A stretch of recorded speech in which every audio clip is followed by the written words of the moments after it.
Day 12 of the Stanley Cup playoffs. And it's a starry-eyed surprise for the Dallas Stars as they take down the Colorado Avalanche. We'll talk about that and some backstabbing tweets on this edition of Teal Town After Dark Playoff Edition.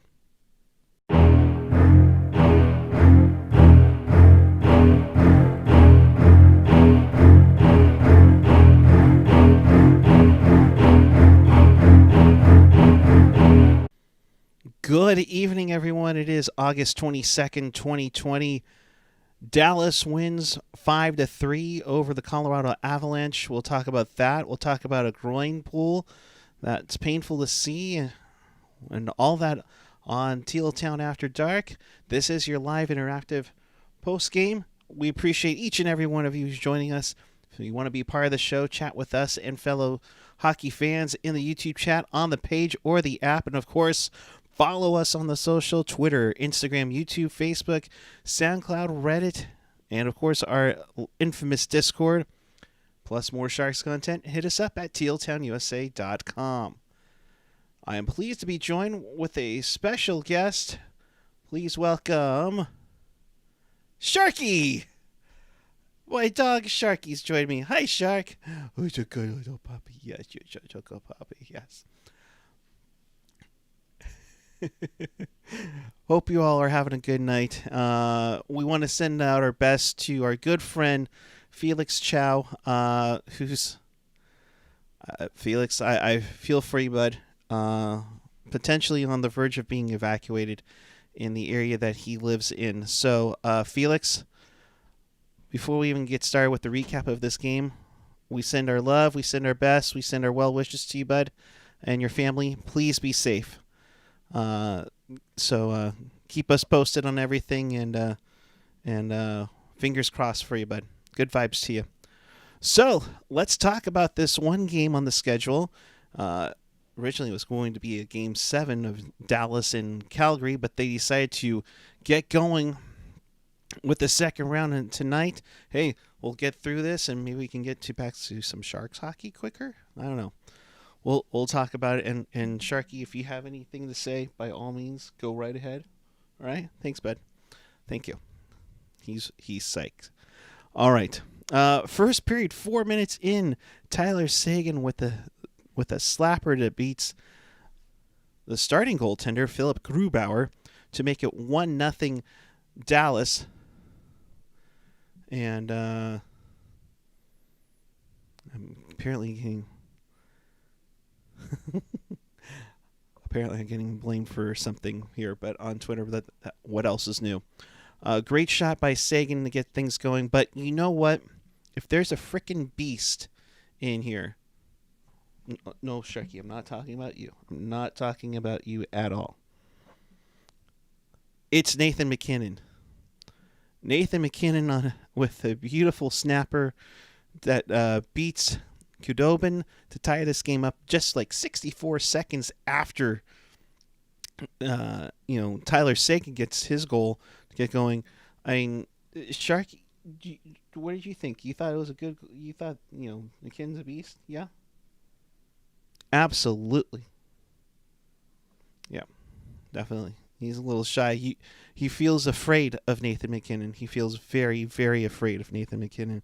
He gets his fifth to make it 1-1, and slowly that seemed like the closest the Avs would get to sustaining a tie or a lead in this game. Blake Como at 9:51 slaps it in, deflects off of a couple of Avs players and beats Grubauer to make it 2-1, and then Radulov on a beauty of a backhander at around 16:28 gives Dallas a 3-1 lead headed into the locker room after one period of play. But then Colorado started getting back 3-2. Gabriel Landeskog with kind of a little bit of a backhander, kind of banks, goes behind the net and gets past Khudobin to make it 3-2. It's crazy. And yeah, Sleepy Mofo, we haven't gotten to the third, but yeah, Nate Mack played almost half the third period. When we say the guy's a beast, he's a beast. I'm telling you about it, man. I mean, and speaking of which, near the end of the second period, Dallas would have its lead cut down to 4-3. McKinnon with his sixth, that ties the league lead with Pavelski, Kadri. I think it's Bo Horvat as well. So 4-3 after 2 periods, and you're thinking, well, we got a game here. But then Rupe Hintz with a snapper that beats new goaltender. What am I going to say? Francouz. Wait, we got the official pronunciation guide. Let's see what we can. Jean-François Francouz. Yeah, we'll go with that. No, that's not even it. Come on. Pavel Francouz to make it. Yes, I got it right there. Thanks a lot, NHL.com. Appreciate it.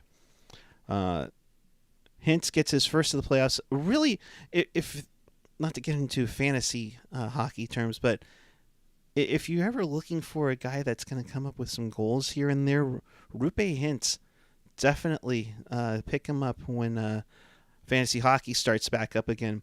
That would be it. But there's a lot of stories outside of this game. Of course, we saw Philip Grubauer stretch out with his right leg with a skate save and would completely crumble down. He did have a groin injury during, the Stadium Series against LA. And Francouz did very well. He was 8-2-2 in the 12 games after that to give Colorado some hope, some light into getting into where they were in the Stanley Cup playoffs. I mean, Colorado was already in a good shape, right, Shark? You thought Colorado was the same? Yeah, pretty much. Thank you, Shark. Appreciate your support and in being here tonight. But here's the thing. That means if Grubauer can't go, Francouz is going to be your number one. Remember, folks, Antoine Bibeau, former Barracuda player, and I think one of the people that Rob Iman would say, "Hey, we got to bring him up to try him out." Could be the backup, and who knows? After everything that takes place, that could be the case. So. Really interesting to see what's going to happen there. Of course, when consulting about this, I DM'd Hockey Jerk, and then he's saying Bibeau, Miska, and Werner were all acted as the number 3 at one point this season for Colorado. So it remains to be seen. All three of them could be in. Bibeau is potentially there, so he could go from former Barracuda netminder to Stanley Cup backup, at least for the moment. We do not know any updates so far. Nothing has come out just yet, so be on the lookout for that for sure.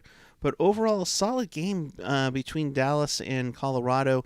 I thought Colorado played a good game. I think Dallas just jumped the gun early, playing their style and looking pretty solid there. Radulov with 2 goals, Jamie Benn contributing. Stats were fairly down the middle. I mean, not a whole lot of penalties. 5 penalties, I think, between the two teams. Hits 48-41.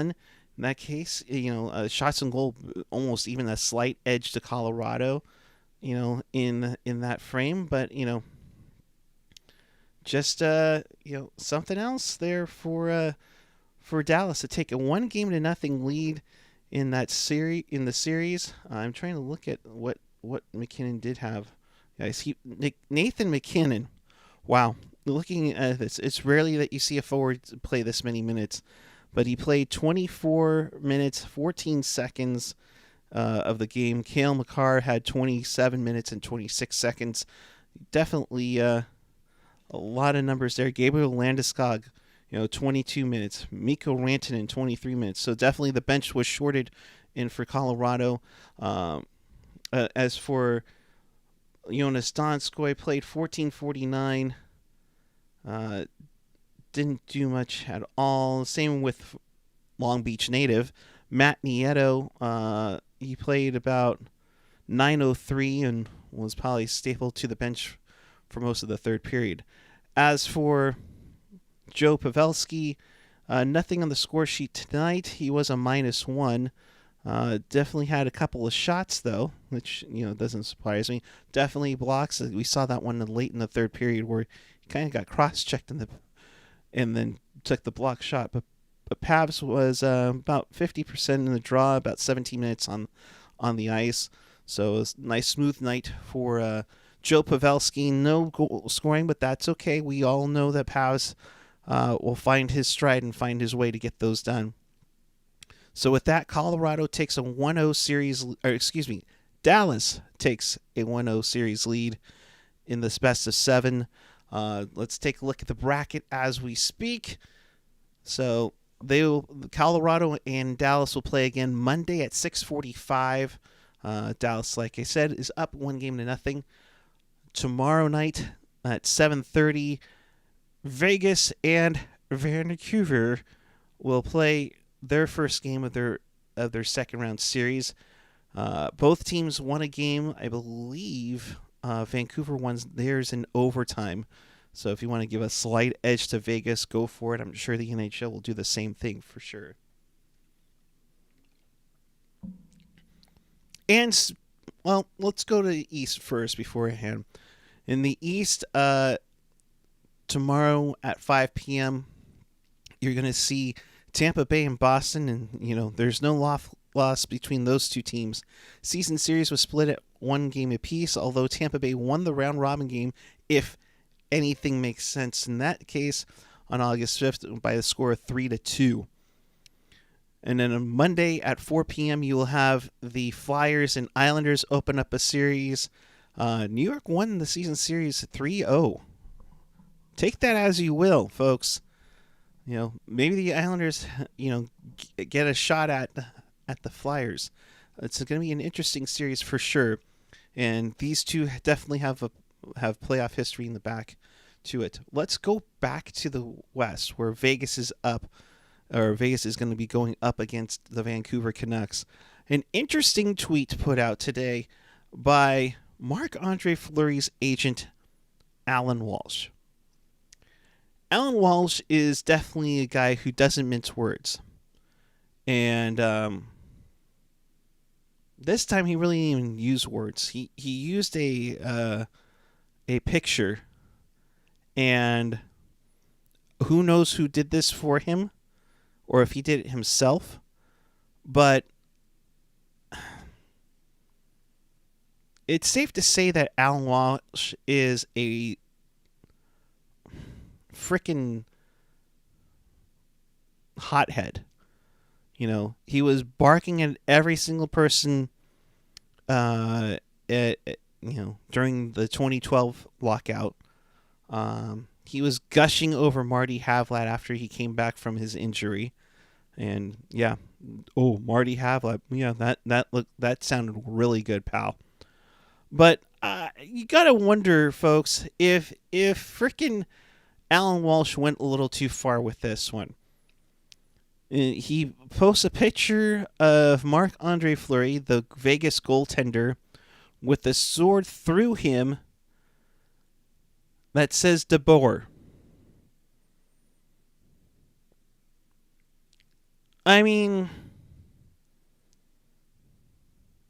it's quite interesting that this comes up. First off, of course, he's going to defend his players that he represents. Get that. Totally get that. Not going to deny that. All right.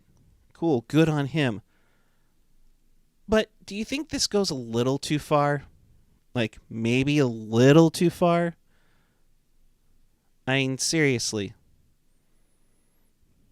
We have to be that graphic about supposedly backstabbing, and of course the tweet is still up, and our friends at Sinbin.Vegas, have mentioned it, and he retweeted this. Marc-Andre Fleury hasn't lost in regulation to Vancouver in 14 years. Uh, uh, and, okay, I get it. You're trying to defend your player. Now, that being said, if Marc-Andre Fleury, who doesn't have Twitter, wanted to, say, okay, that's a little too far, he could probably call his agent, who, likes the limelight, obviously, and take it down.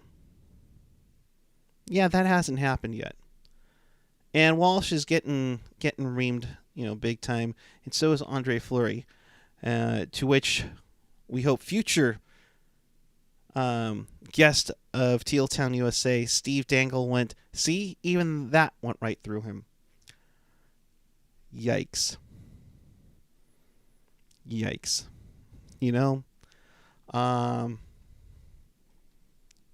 All I'm gonna say is that, if we're gonna go that far, if we're really gonna go that far about it,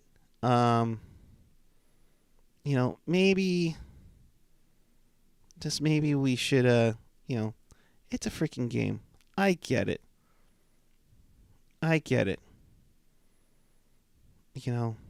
But really, it went right through him.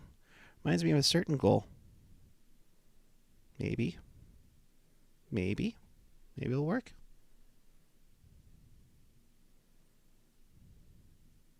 No, not gonna work. Of course not. Oh well. So much for that. There we go. Yeah, that one.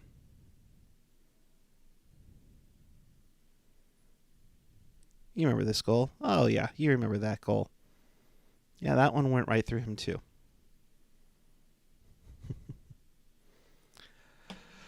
In RBG Productions, I get it. It's only a game. Why do you have to be mad? It's like, seriously, are you taking this that seriously? We're in the middle of a freaking pandemic, and you're going to use that kind of backstabbing? It's like, sure, would Marc-Andre Fleury want to play? Absolutely. Who wouldn't? But now are you going to be butthurt and, say, oh, I'm going to tell him that he needs to be traded? Come on. Give me a freaking break. It's ridiculous. Absolutely ridiculous. I just think that, sometimes you get so caught up in everything that, that you kind of just lose hindsight of what everything is going on. I just think it's absolutely ridiculous that we're pulling this crap off. But hey, there are some people that are just overly passionate. And that being said, you can, I don't know. I'm just miffed by this idiot doing that. I just think it's absolutely ridiculous that, that an agent goes as far as getting somebody to Photoshop, getting an agent to Photoshop that image. I mean, it's ridiculous. But hey, if Marc-Andre Fleury wants to leave, we don't even need to Photoshop this because he's already got a jersey. Hey now, as AJ would say. So, just leaving it there. And look how happy he is, too. I mean, come on. All right. My bad. E-Red, loved that game. Of course. We could show that again. I would love to, but, YouTube has certain rules, right, Sharky?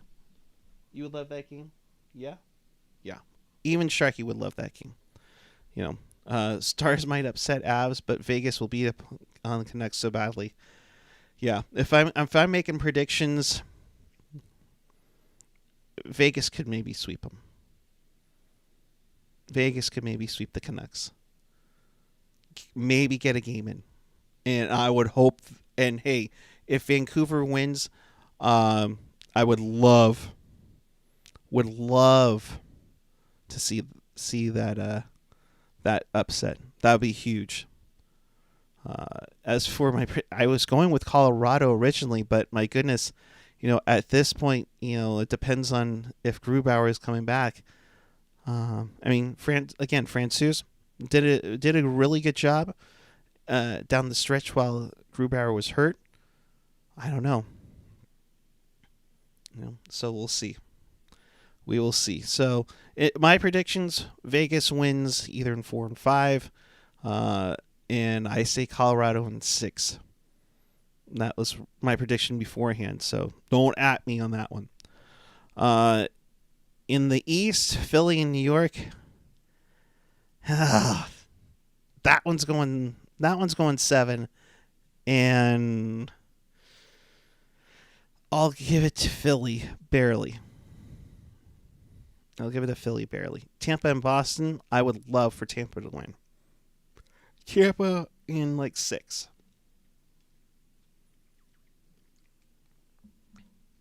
So we'll go with that. Let's take it to the chat before we get out of here. RBG, in an effort to change the topic, would you be okay with Holtby signing here? I like Jones, but he ain't cutting it. Not all his fault, but you got to do something. I mean, yes. Would it be great to get a good goaltender here? Sure. Is it going to cost you a lot? It probably will. And you need $14 million. And you have $14 million in the cap, and you need to sign a bunch of players, including Kevin LeBanc. I can't see, unless Holtby's numbers, Holtby's not asking for much, especially after the quick early first round exit. Good luck, but unless DW's making a move, you're not going to be able to afford him. I don't ever bet on sweeps anymore after a certain upset last postseason. There you go. I hope I did that justice for you, Felix. There. Erud, Joe Pavelski needs a Stanley Cup at last. Well, he's 5/16 the way there already. He's been doing a phenomenal job. He had a little bit of a slow start in the first round, but then he's really caught on. I mean, come on. He had his first hat trick in the playoffs from it, so good on him.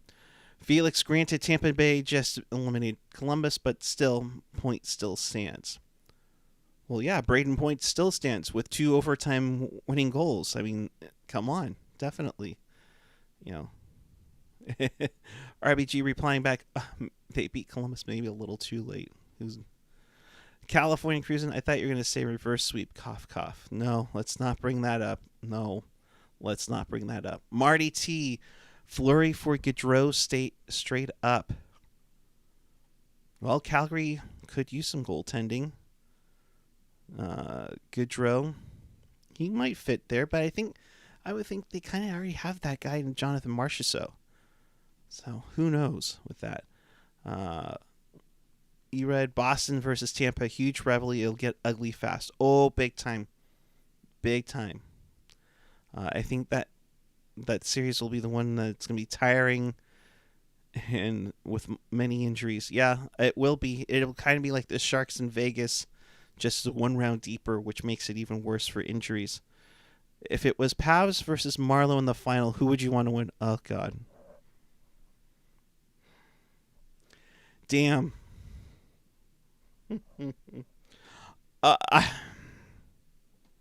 Both players did wonders for the Sharks. Both of them deserve the cup.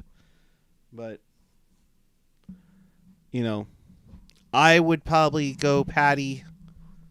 To finish off his Hall of Fame career. for sure.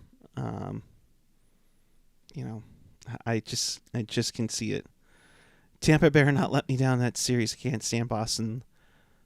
Can anybody stand Boston besides Boston themselves? I mean, seriously, they've won enough already. And if anything, let the Celtics win the NBA championship if anybody's going to win it there. So, all right, final burn, gang. Let's go. This is your final burn. Let's make it happen. While that's happening, in case you missed anything or you want to watch this again, check us out on tealtownusa.com or our YouTube channel. We also have some shows that we air on audio as well, including the Technologist, which will air tomorrow. We'll talk about that shortly. But if you miss anything and you want to watch this again, check us out on our podcasts. Apple Podcasts, Google Podcasts, YouTube, SoundCloud, Stitcher, Spotify, TuneIn, iHeartRadio. You name it, you love it. Check us out there at tealtownusa.com.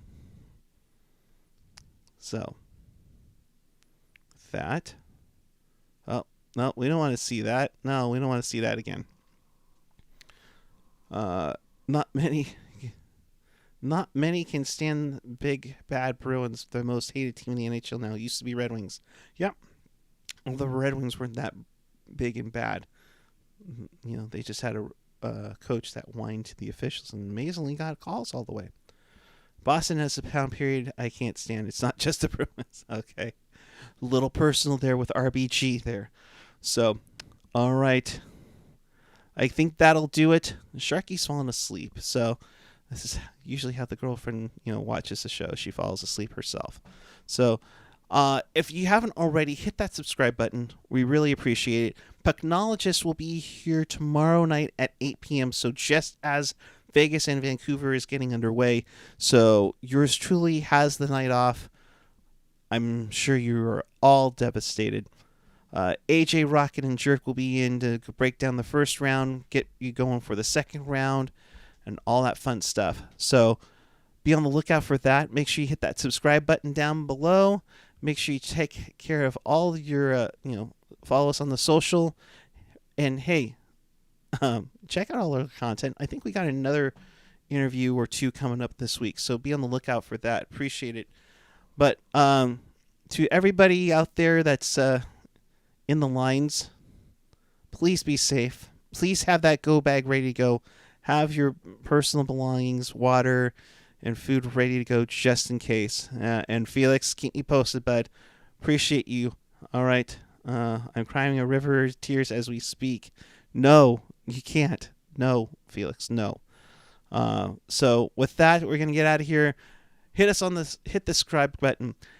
Follow us on the Twitter, Instagram, and Facebook. Check out all of our old content right up there. And until next time, the Technologist tomorrow night at 8 p.m. Keep it real, keep it teal, keep it real teal. Have a good night, everyone. Felix, stay strong, bud. We love you, bud. Have a great one. We'll see you tomorrow.